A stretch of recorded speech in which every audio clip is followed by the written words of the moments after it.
Agora que você já tem alguma noção de como funcionam as métricas de usabilidade e de quantos usuários mais ou menos você deve avaliar, é importante a gente conversar um pouco sobre como tratar essas falhas no final da avaliação, mesmo antes de você saber exatamente como vai elaborar o seu procedimento de avaliação.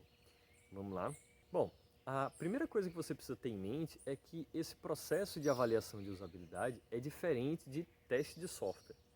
No teste de software, a gente vai estar procurando por fundamentalmente duas coisas: diferenças entre especificação do software e o funcionamento dele, e a outra são bugs mesmo, ou seja, comportamentos inesperados ou imprevistos.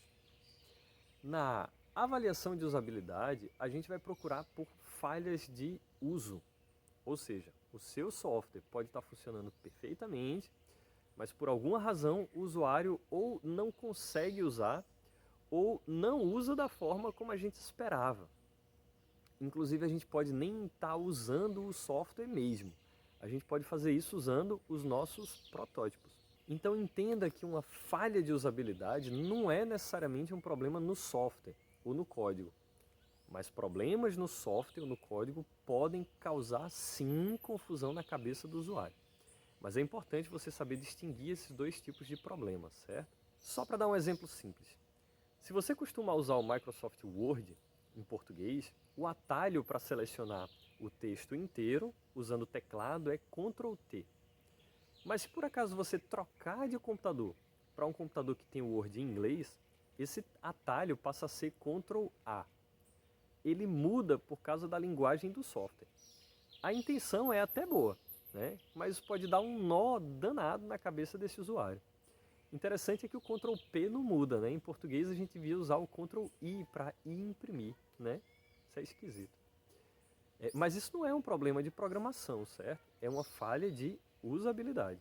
Entendida essa diferença agora, a gente precisa entender também que existem 5 graus diferentes de severidade dessas falhas, ou seja, de gravidade dessas falhas, e que, consequentemente, vão determinar a prioridade com que a gente deve tratar essas falhas na nossa interface. Primeiro, digamos que o usuário disse lá durante a sua avaliação que não gostou da cor de um botão, só porque ele não gosta da cor azul e preferia que fosse verde. Isso é o que a gente vai chamar de problema cosmético. É um problema que diz respeito à opinião sobre a aparência do produto. E a gente sabe que opinião é que nem nariz, né? Cada um tem o seu. Nesses casos, a gente vai anotar isso daí como uma falha de severidade mínima, ou zero, porque ela não atrapalha em nada a execução da tarefa.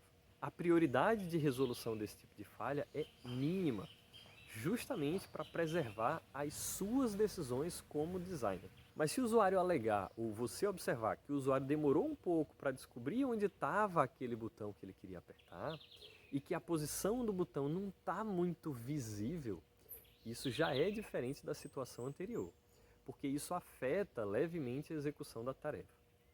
Ainda assim, não é uma falha tão severa, porque nesse caso, pelo menos, uma vez que o usuário descobriu onde é que está o botão, da próxima vez ele já sabe que está ali.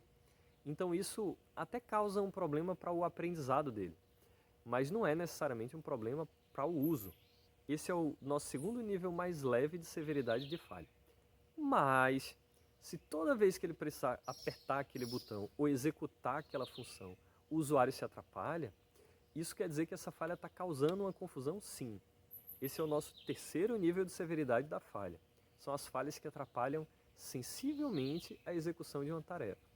Aqui você pode ter, por exemplo, um problema de contraste de cor, que dificulta a leitura, né? Um problema de posicionamento de algo que dificulta a visualização, um rótulo que usa termos que o usuário tem dificuldade para processar.